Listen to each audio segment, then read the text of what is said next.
talk about this side now, right? Okay. Fuel tank capacity, these are 120 gallon tanks. Usable capacity is going to be 100 gallons each. So you have dual 100 gallon tanks. You got 2,000 gallons of fuel. This right here, we're looking at the Robushki blower, 145 blower, capable of producing 28 inches of mercury, which is vacuum, with full CFM of 6,400 CFM. That's a lot. Some of the other manufacturers, they will put a roots blower on there, which will get you about 5,400 CFM. You got that plus more. You got an extra 1,200 CFM on it, which means you can pull longer horizontal distance, and deeper vertical distances as well. So that's a big capacity. It came up recently about horizontal runs. No, I guess we were running vertical. Vertical. I think it was probably about 25 feet. That's vertical. No problem.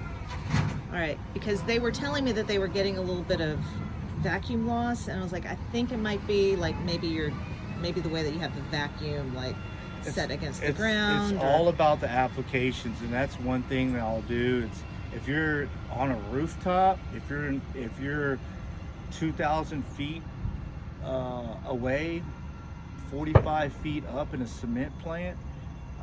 If you're here and you're in a silo that's over here on the fence line, those are the things that I can help you out with. Biggest thing that I can tell you is after you leave this boom hose, you want the same diameter vacuum stream.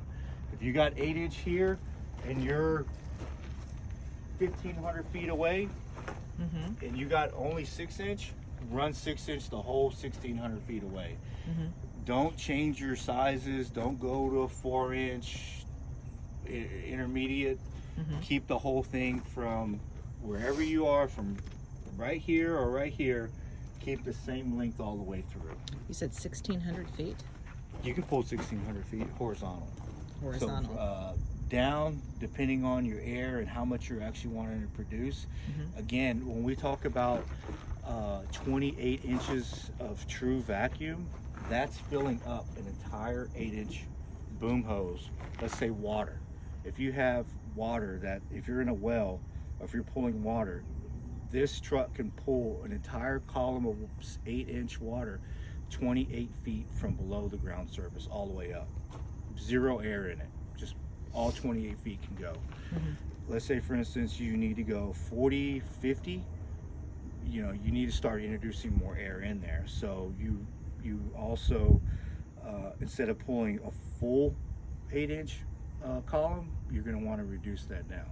I mean, you only may be pulling a quarter of it, but you're also going to be pulling a lot deeper, and that's where all the CFM helps. So horizontal, I mean, you're not going to be pulling your full 8-inch or 6-inch, but you're going to be pulling, an eighth of that diameter through it. So you can run out pretty far. I mean, you can suck up this with no problem. It's going to move. What will end up happening is you're going to create a thin layer of rocks throughout the hose itself. You always want to keep a constant vacuum airstream. If you say, for instance, deadhead, when I talk about deadhead, this is the floor, this is your vacuum. Yep. You have no air coming in, you deadhead it. But what you also need to think about is you lost your entire airstream. So material that's 20 feet away has now settled. You reintroduce air, that material is going to come up. You've now created a void in your airstream, so that material has to hit this void here, hit it, and then come up. You now started to create turbulence. So now, as you have more rocks, you have this void here. Talking about all on the hose. If you're horizontal. So if you're horizontal, again, if you deadhead, that material is going to be moving, and then it stops. You get more material passing over it. You create an actual vortex here in the back, and then it settles here, and that's what actually causes the material to settle in your boom, the deadheading. So, but you also have to think is you're moving material, let's say 100 miles an hour through that boom hose, it stops. Okay, now you get more material coming over there. So it eventually clogs up. So eventually It clogs so that up starts to because clog. you're going 100 miles an hour. This little path here from a 6-inch, you now have a 4-inch. Velocity speeds up. You reduce the volume, you increase the speed. But as you pass that void, what happens? It slows down. That's where you get the material to drop again. So you also have to think about So the after physics that, it aspect. starts to. So if you see you see settling material, try to pick it up. You know, slow Pick the down on hose your up, other right? inside. Yeah, Yeah. pick the hose up, let it shoot, and they'll suck it. You'll hear it move, and then go through your boom hose. That's the biggest thing people don't think about is I'm deadheading it, and then now they're pissed off because they got flex hose from that pile of dirt to your truck, and they're like, "Why is my boom hose all full of material?" Because the airstream. You want a constant airstream no matter what. So that was a little sidetrack. That was a little bit of physics, but again, right here, what we're looking at is 8-inch diameter, 32-foot vacuum hose. This is rated. They say it's rated to 30 inches mercury, but true vacuum, 30 inches mercury. Over here, I'm not sure what you'll be able to produce. You should be able to get about 24 inches of vacuum. If you're closer to sea level, you can get, your true 27, 28. So if you're ranging 24, 25, it's good, pretty good. So this can rotate 270 degrees around your truck. The only place you cannot work is over the top of the truck itself. You can work from tank to tank. What you're going to want to look at when you do rotate the boom all the way around, we'll come to the back. You're going to want to look at the swivel connection here on the side. On the rear of the truck. This spring itself is supposed to keep all the cables and all the cords lined up. As you rotate here, it's going to move your cables and your cords along with it. But as you rotate back on the other side, you're going to want to make sure that nothing's snagged. It'll happen in an older truck if you're not paying attention to it, or if you're not lubricating things. You're going to want to make sure your spring doesn't get caught or your hydraulic cables don't get stuck, or that swivel itself has not rusted itself. Also, as you are coming around the truck, yes, again, you can work from tank to tank, but we do have these markers here on the side of the truck. When you pass this point here, you're going to want to make sure your boom hose is up a little bit.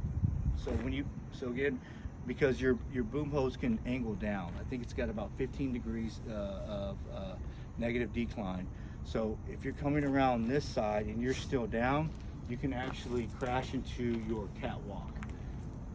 Won't necessarily hit your tank. We have redesigned the turret itself, the positions of the hydraulics and everything, but you still may be able to catch your catwalk. So if you destroy your catwalk, that's what happened. If you come over here and say, why is that catwalk all damaged? Because somebody came around the side of the truck downwards. To prevent it, you always want to just be up a little bit and then stab down. Just watch that. Again, that's why the sticker's here. Even though this does say caution zone, you can work here or over there. You just want to be up a little bit as soon as you pass the belly of the tank. There's 3 e-stops on the, there's technically 3 e-stops on the truck. One is going to be on your cabinet itself, and then the other one's going to be on the rear of the truck.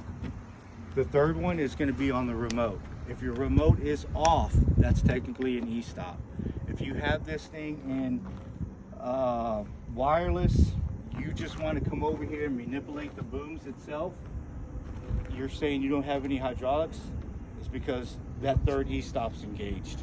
It's technically off. You want to come over here, flip it to manual mode, and then you can come over here and work the levers.